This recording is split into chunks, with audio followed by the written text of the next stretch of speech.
Bienvenidos a la clase de esta semana de anatomía, jóvenes. Vamos a empezar. Ya terminamos de hablar sobre el sistema digestivo como tal. Ahora nos toca hablar sobre el proceso que se lleva a cabo en, en este sistema. Y este sistema, pues, lleva a cabo un paso muy importante, que es la digestión.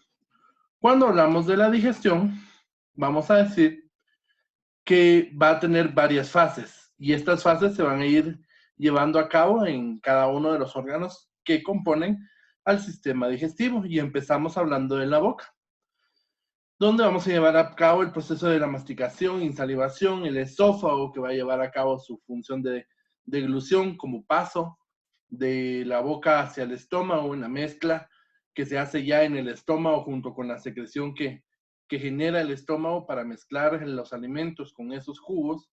Las glándulas accesorias como el hígado y el páncreas, que van a dar secreciones. Los intestinos, que van a tener función de digestión, de absorción y también de motilidad.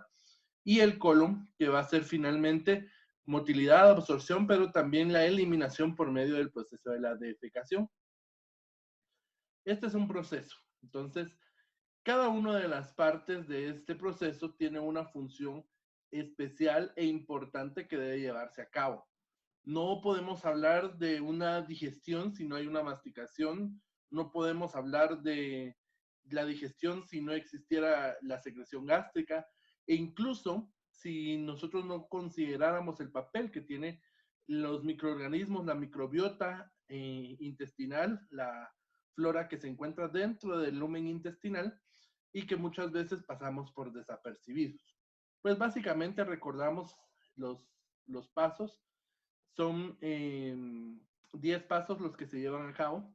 Empezamos con la masticación, la insalivación, pasamos a la deglución, la secreción y motilidad gástrica, la secreción de las glándulas accesorias, la secreción del intestino delgado, la digestión y absorción intestinal, la motilidad de los intestinos y la defecación. Y finalmente, pues vamos a terminar hablando del papel de la flora intestinal. Como es un tema muy largo, vamos a dividirlo en dos partes. La parte 1, que es esta semana, y la siguiente semana terminamos de desarrollar los temas de todo el proceso de la digestión.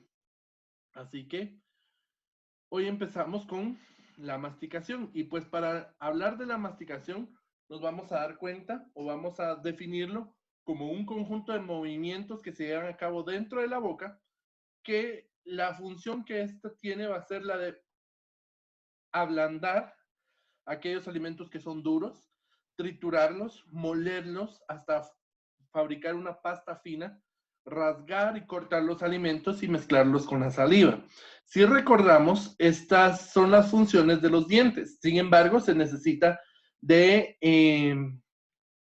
unos órganos importantes, accesorios, que no hemos visto, como lo son los músculos. En este caso, para la masticación, los músculos son muy importantes porque van a ser los que van a dar el movimiento de la mandíbula hacia, para hacer la masticación, el contacto entre los dientes, tanto de la arcada superior como de la arcada inferior.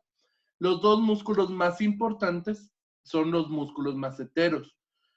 Si nosotros hiciéramos una fuerza eh, del, como masticando, sin necesidad de que tengamos nada en la boca, van a sentir aquí, a los lados de los cachetes, de los carrillos, vamos a sentir una masa dura. Esa masa dura son los músculos maceteros que están haciendo su contracción y que por lo tanto están generando la fuerza necesaria para romper, para destruir, para moler, para masticar los alimentos. Aunque este proceso es un proceso voluntario porque nosotros masticamos según nuestra voluntad, el movimiento que hacemos es un movimiento reflejo, o sea, la movilidad de la mandíbula es un reflejo controlado por los centros superiores. La insalivación, pues va a ser precisamente la mezcla de la saliva con los alimentos. La saliva se produce, como bien ya se recuerdan ustedes, de las glándulas salivales, que tenemos las parótidas, las sublinguales y las submandibulares. ¿Cuál de todas es la más importante? Tal vez no más importante, sino la responsable de la mayor parte de la producción de la saliva va a ser las glándulas parótidas. ¿Por qué? Por su tamaño, son los más grandes. Vamos a ver que más o menos nosotros fabricamos entre 1 a litro, entre 1 litro y 1,5 litros de saliva diario, que nosotros pues normalmente en la boca vamos a mantener, vamos a estar deglutiendo a cada momento y que se van a controlar dependiendo de algunas situaciones especiales. ¿Cuál es la composición de la saliva? Pues más o menos hablamos que la saliva tiene un pH de entre 6 y 7, o sea que no es tan ácido, pero tampoco es básico como tal, ni neutro, está más o menos en el área de los neutros. Sus principales componentes son pues principalmente el agua, que es un 97%, vamos a tener moco, que es producido por las mucosas orales, que su función es la de lubricar el alimento al momento de la deglución, algunos iones, dentro de los cuales vamos a encontrar el sodio, no sé por qué dice ni, el sodio, potasio, fósforo, el ion bicarbonato, el calcio. ¿Por qué son importantes estos iones? Pues son importantes para el transporte de las moléculas dentro del lumen intestinal y además van a ayudar a equilibrar el pH de la saliva. Vamos a encontrar enzimas, las 3 enzimas más importantes van a ser la amilasa, la lipasa y la tialina. La amilasa tiene una función muy importante en la degradación de los carbohidratos. La lipasa va a ser una enzima muy importante en la degradación de los ácidos grasos, principalmente de los triglicéridos. Y la tialina, tenemos una más que es la lisozima, que son enzimas encargadas de destruir aquellas sustancias extrañas dentro de la cavidad oral. Vamos a tener globulinas, específicamente la inmunoglobulina A, que es parte del sistema de defensa, es parte del sistema inmune, que se va a estar secretando. Recordemos que la boca está en contacto con el mundo exterior. De hecho, increíblemente, la cavidad corporal más contaminada no es el ano, es precisamente la boca. Por ahí pueden entrar bacterias, virus, hongos, cualquier tipo de molécula, y por eso es necesario que haya un sistema de defensa. Ese sistema de defensa va a estar formado principalmente por esas inmunoglobulinas que van a funcionar como receptores que cuando encuentren algo malo, estas inmunoglobulinas las van a rodear, las van a aglutinar, y entonces ya las células de la defensa pueden directamente dirigirse a ellas para destruirla. La proteína R, que es muy importante en el metabolismo de la vitamina B, principalmente de la vitamina B12, ya que se une a la vitamina para evitar que pueda ser destruida en el ácido gástrico. Entonces, es muy importante la proteína R. Y algunas sustancias orgánicas como urea, ácido úrico y hormonas que van a ser expulsadas o que van a ser secretadas hacia la saliva desde la circulación. Vamos a ver que el control de la secreción salival va a estar regulada por el sistema nervioso, o sea, cuánta saliva producimos va a depender de nuestro sistema nervioso. ¿En base a qué? Pues vamos a tener muchos tipos de estímulos, principalmente los estímulos extraorales y los estímulos orales. Dentro de los estímulos extraorales vamos a tener el olor, vamos a tener la visión, si yo estoy viendo un alimento o con el simple hecho de pensar en los alimentos. Yo sé que ustedes ven la hamburguesa que está ahí y solo de ver la hamburguesa, nuestra visión lo está observando, incluso nuestro cerebro nos juega la mala pasada y empezamos incluso a sentir el olor o a imaginarnos el olor de esa hamburguesa y eso hace que nuestras glándulas salivales empiecen a producir más saliva. ¿Por qué? Porque la estimulación que estamos teniendo hace que el cuerpo se prepare para un proceso de alimentación. O incluso el simple olor. Nos hemos dado cuenta, vamos pasando por algún restaurante o por algún lugar donde hay un olor muy, muy característico a comida y todos olemos y rapidito dice el dicho, se me hizo agua a la boca. Pues literalmente se nos hace agua a la boca por el mayor aumento en la producción de la saliva. Tanto el sistema nervioso simpático como el parasimpático van a controlar la producción de saliva. ¿De qué depende? el sistema nervioso simpático lo que va a hacer es generar saliva un poco más rala, más fina, no tan viscosa, con el propósito de enviar muchas más enzimas para la absorción y la digestión, mientras que el sistema nervioso parasimpático va a fabricar saliva que va a ser muy viscosa, mucho más concentrada, y eso da la sensación de la boca seca, aun y cuando se esté produciendo saliva, solo que de diferente calidad. En los estímulos orales, pues también vamos a darnos cuenta que dependiendo del tipo de alimentos, así es como se va a producir la secreción de la saliva. Solo con el hecho de que yo me lleve a la boca un alimento, ya estoy produciendo el sabor, está haciendo que se produzca dentro de la glándula salival un estímulo para liberar más saliva. Principalmente en aquellos alimentos que son ácidos, vamos a tener una mayor cantidad de saliva. ¿Por qué? Para tratar de contrarrestar la acidez que va a tener, gracias a los estímulos que podemos recibir a través de la lengua. Tanto en la boca como en la faringe y en el área olfativa existen receptores sensoriales, o sea, en la boca, en la lengua, en la faringe, incluso ahí tenemos receptores, y en el olfato que nos van a permitir enviar señales hacia los núcleos salivales del bulbo, que es parte del sistema nervioso central y que ahí vamos a controlar en la función simpática y parasimpática de la producción de la saliva. Les tengo preparados unos videos, así que tengamos paciencia, veamos estos videos. Pareciera que son muy infantiles, pero nos pueden ayudar a entender un poco más cómo se va a dar el proceso de la digestión. Así que pongamos atención. La boca es la puerta de entrada al sistema digestivo. Ese sistema está diseñado específicamente para transformar los alimentos en nutrientes útiles que te mantienen con energía y ayudan a que tus células crezcan y se reparen. Así que, una vez que tomas el primer bocado de lo que estás comiendo, prendes la máquina de la digestión.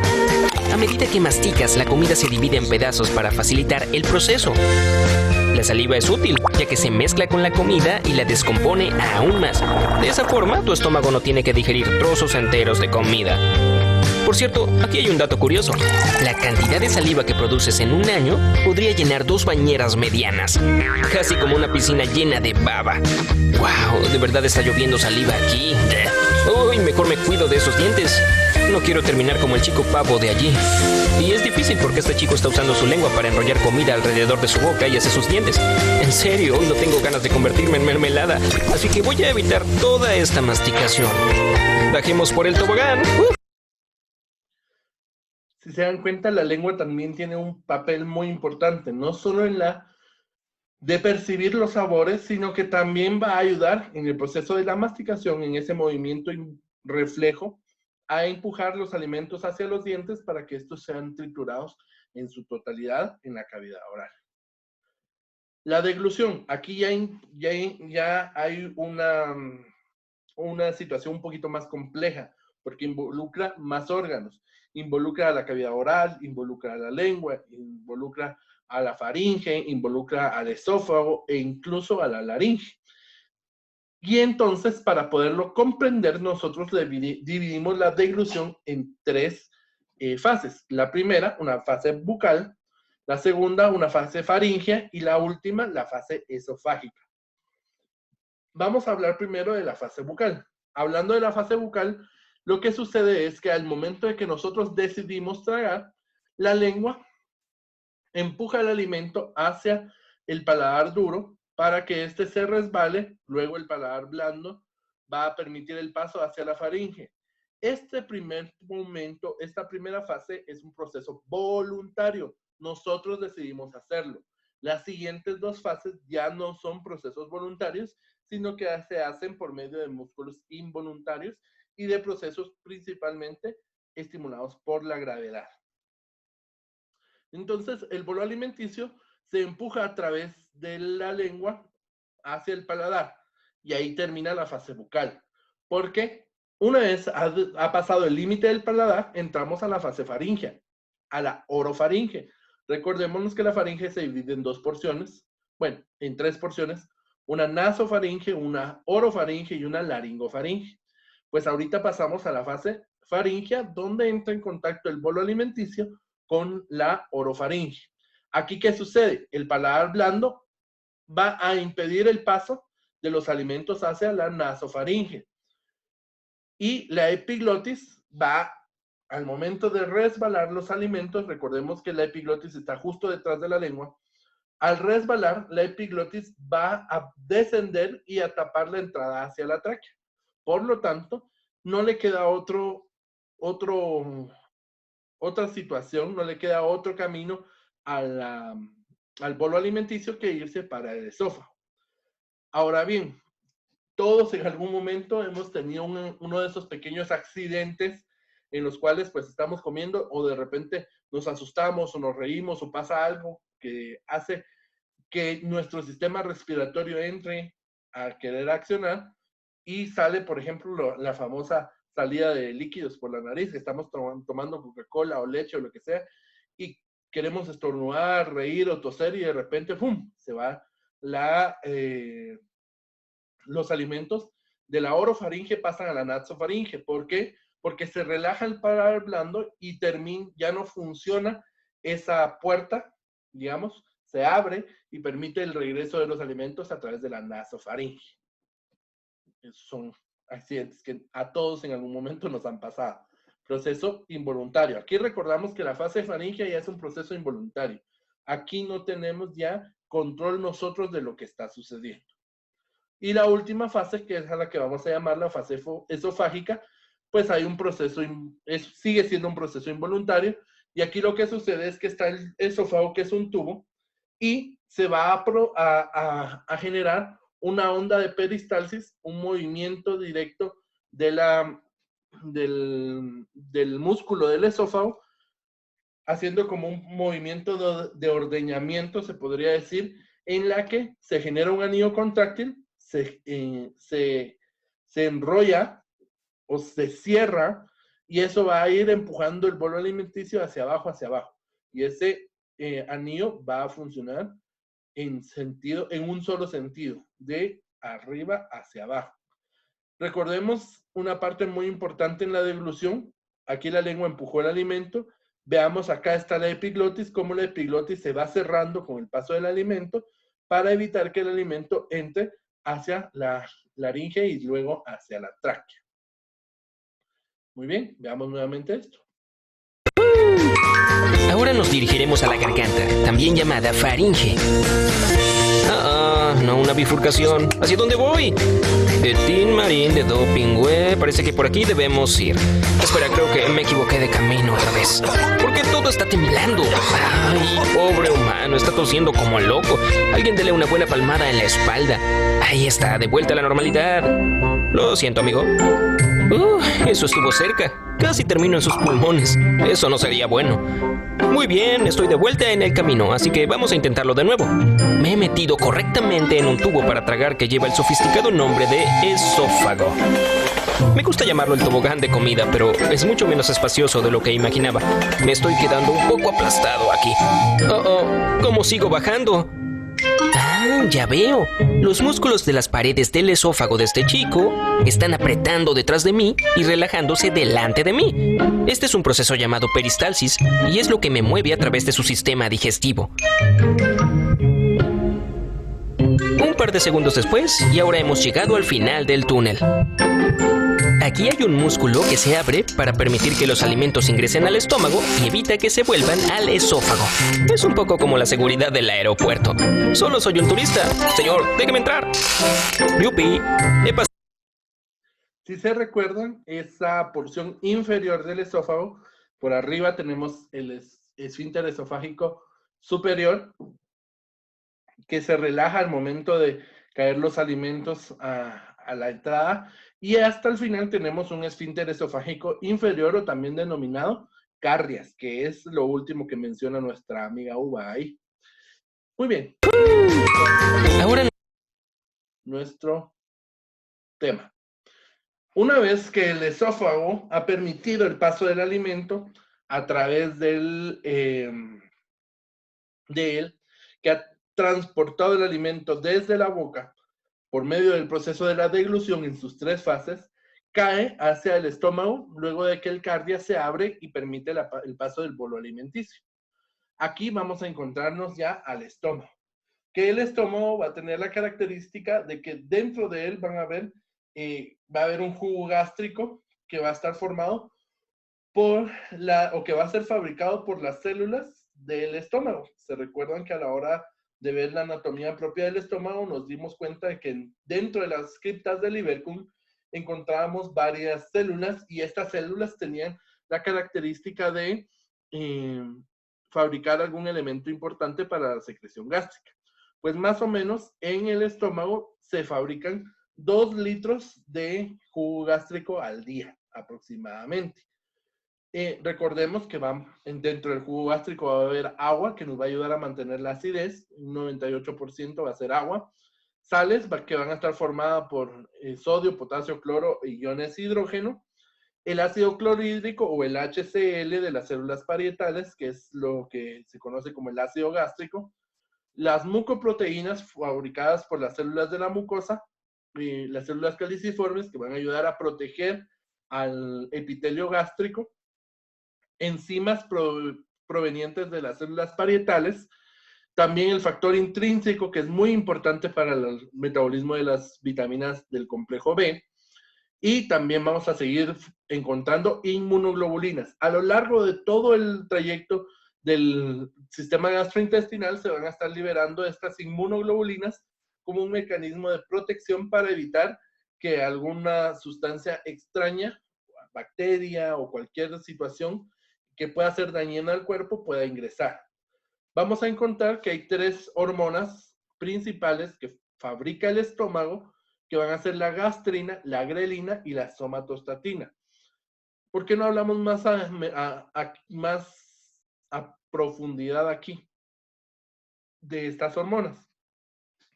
Porque estas hormonas van a ser más importantes más adelante en motilidad intestinal.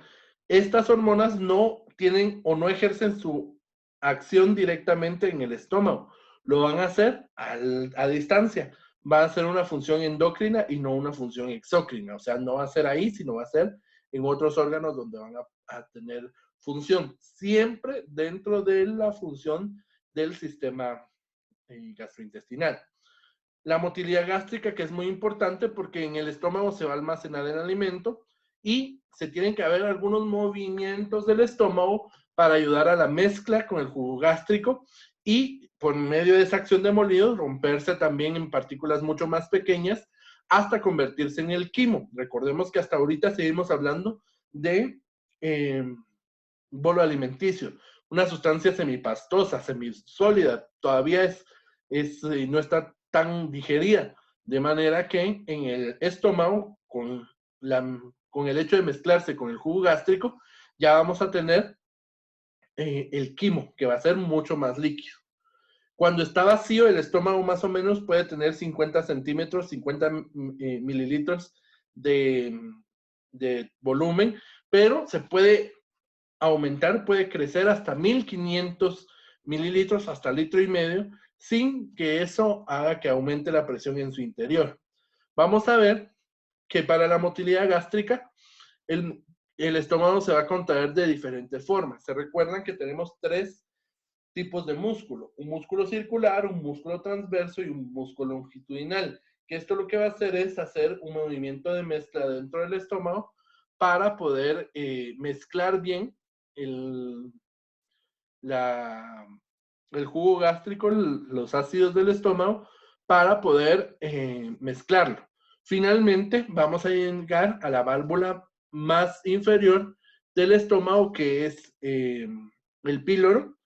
El esfínter es del estómago, del esfínter de salida del estómago, que es el píloro, y que por medio de estímulos neuroendocrinos, principalmente de la somatostatina y de la grelina, van a permitir el vaciamiento gástrico, o sea, la salida del quimo, hacia el duodeno. Veamos entonces al estómago como tal. a través de la válvula y dentro del estómago me recuerda a un saco. Y déjenme probar estas paredes. ¡Wow! Esto está fuerte. Es todo músculo. De hecho, no estoy sorprendido. El estómago retiene, mezcla y muele la comida en papilla, por lo que tiene que ser bastante fuerte. Honestamente, esto no se ve muy... Oh, ¿qué es eso? ¡Au! Esto quema a lo loco. ¡Oh, ay, ay, qué caliente! Tengo que salir de este ácido estomacal o de lo contrario me convertiré en líquido o pasta como el emparedado de pavo de allí. Está bien, he venido preparado. Traje este pequeño y práctico dispositivo que me envolverá en una burbuja protectora. Tu comida generalmente no tiene esto, pero oye, yo soy una uva con contactos. Es confidencial. Ahora solo tengo que presionar este botón. Ahí. Ahora puedo seguir hablando contigo todo el tiempo en lugar de convertirme en gelatina de uva. Siguiente parada, el intestino delgado.